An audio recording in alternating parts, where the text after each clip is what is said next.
नमस्कार मंडळी, आज आपण केले मस्त असं मटर पनीर आणि घरी केलेलं मटर पनीर ना अगदी रेस्टॉरंटसारखं किंवा मी तर म्हणते रेस्टॉरंटपेक्षाही छान होतं. अगदी सोप्या पद्धतीने करतोय. चला सुरुवात करूया मटर पनीर करायला. तर यासाठी एका पॅनमध्ये 1 वाटीभर मटर घातले, चिमूटभर साखर घातली, चिमूटभर मीठ घातलं, पुरेसं पाणी घातलं आणि आपण मटर शिजवून घेऊया. तुम्ही फ्रोझन मटर घेतले तरीसुद्धा चालतील.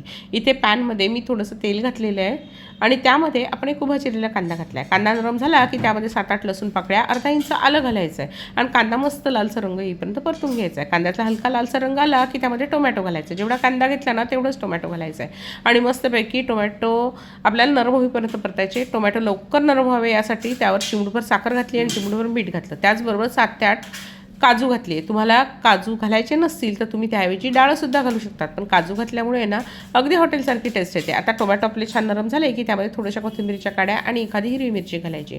कोथिंबीर जास्त नाही घालायची, नाही तर ना भाजीचा रंग काळपट येतो. थंड झाल्यावर मसाला परतून घ्यायचा आहे.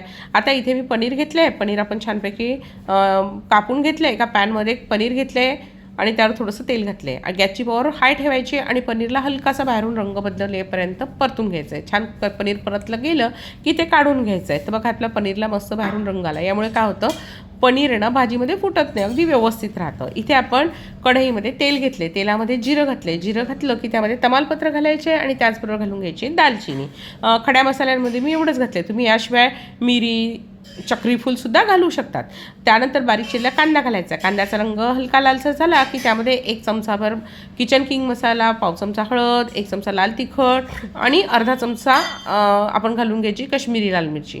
हे छान परतलं गेलं की त्यामध्ये आपण घालून घ्यायचा आपण केलेला मसाला. आता हा मसाला व्यवस्थित परतून घ्यायचा. जरी तो शिजलेला असला ना तरी तेल सुटेपर्यंत म्हणजे कढई सोडेपर्यंत परतून घ्यायचा. मसाला छान परतला गेला की भाजीला रंगही छान येतो, तवंगही छान येतो आणि तेलाचं प्रमाण मी अगदी माफक ठेवलं आहे. तुम्हाला हवं असेल तर तेलाचं प्रमाण तुम्ही हॉटेलप्रमाणे भरपूरही घालू शकतात, पण मी तेल 1 ते 2 चमचे वापरते. त्यामुळे तेलाचं प्रमाण तुमच्या आवडीनुसार तुम्ही ठरवू शकतात. हे छान मस्त उकळी आली की त्यामध्ये आपण शिजवलेले मटर घालायचे आहे.